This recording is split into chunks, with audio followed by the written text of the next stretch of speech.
Donald Trump has returned to power with an agenda that feels far sharper, far more disruptive than anything witnessed in his earlier term. His second time in office is not a continuation of the first. It is a new chapter, one where America shakes its own foundations and sends tremors far beyond its borders. Traditional allies, geopolitical rivals, and undecided observers are all asking the same anxious questions about what might come next. Trump is redrawing the lines that once signaled America's priorities, its bonds, and its identity in the global system. He is squeezing long-standing partners and extending his hand toward those previously labeled adversaries. That shift alone has left capitals around the world quietly wondering, where does this lead, and more importantly, who might be next? Welcome to Political Plot, where we cut through the noise to reveal the power plays shaping American politics. Today we're diving into how Trump's second-term foreign policy may not be pure chaos, but a blend of three powerful strategic ideas: hard-edged realism, an attempted wedge between Russia and China, and a renewed push for spheres of influence that could reshape global power. Together, these frameworks reveal a world entering a far more uncertain and disruptive era.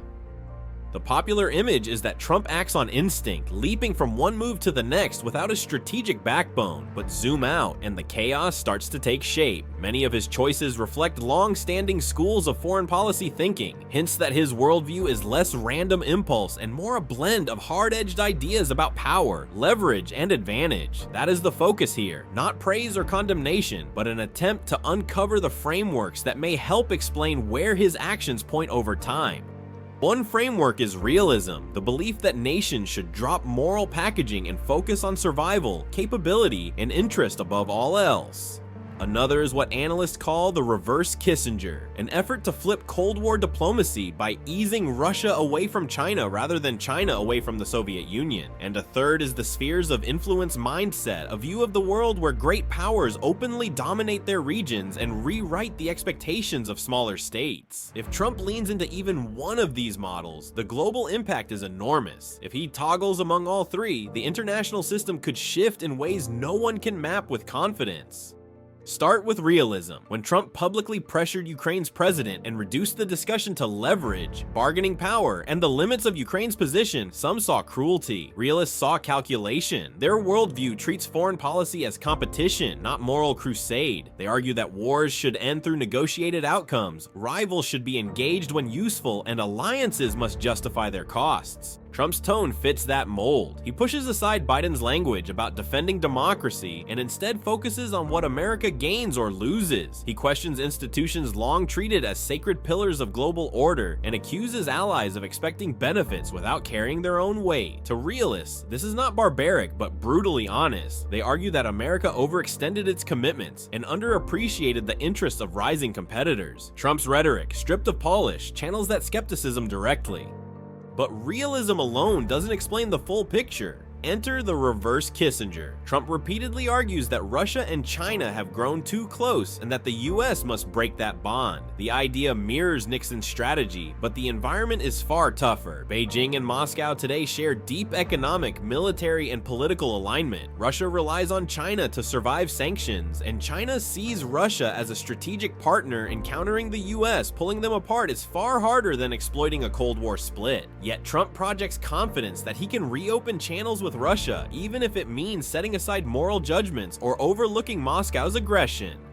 The danger is obvious. Russia has a long record of pocketing Western concessions and offering little in return. Putin can signal small adjustments, like pausing symbolic drills with China, while continuing to strengthen the core of the partnership. Still, there is one space where cooperation may be real: nuclear arms control. Both sides know the cost of a renewed arms race, but this too collides with the China problem. Trump demands that Beijing join future agreements. Beijing sees no reason to do so until it expands its arsenal much further. As the US, Russia, and China adjust, other nations are recalibrating. India would welcome calmer US-Russia ties. Europe, meanwhile, worries that US outreach to Moscow could weaken NATO and embolden the Kremlin. Some policymakers even whisper about stabilizing relations with China as a hedge, a notion that alarms those who see Beijing as a long-term competitor. The geopolitical landscape is beginning to twist into new shapes, none of them settled. Then comes the third lens, spheres of influence. Trump's comments about Greenland, Canada, and the Panama Canal may have sounded like theatrics, but there was method in the tone. The underlying message was that major powers should control the regions essential to their strategic future. This logic echoes America's past, from the Monroe Doctrine to manifest destiny. It also mirrors how Putin views former Soviet states and how Xi views Taiwan and surrounding territories. But while their ambitions are ideological or nationalistic, Trump's framing is transactional. For him, territory is an asset, something to pressure for, negotiate for, or attempt to acquire if it strengthens America's strategic position. The world is watching this closely. If the US stops challenging spheres of influence claimed by Russia or China, the security of Ukraine, Taiwan, and other frontline states becomes uncertain. Asian nations are scrambling. Taiwan is investing heavily in defense and deepening economic ties with American industries in hopes of staying relevant, but they cannot assume protection. In Europe, some see Trump's disruption as a needed jolt towards self-reliance. Others fear it exposes the continent to Russian influence at the worst possible moment.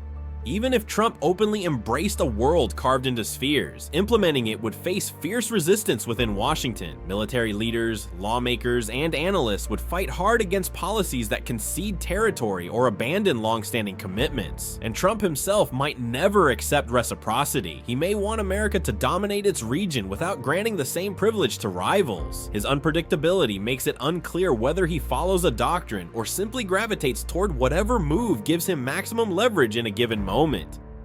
This is where uncertainty deepens. Trump mixes strategy with disruption, sometimes reinforcing his goals and sometimes undermining them. His instinct to shock can open doors, but it can also push partners away, driving middle powers like India, Brazil, and Turkey to explore alternative alignments. Longtime allies may second-guess their reliance on American power. Disruption can be cleansing, forcing states out of complacency, but it can also create strategic fog that obscures outcomes.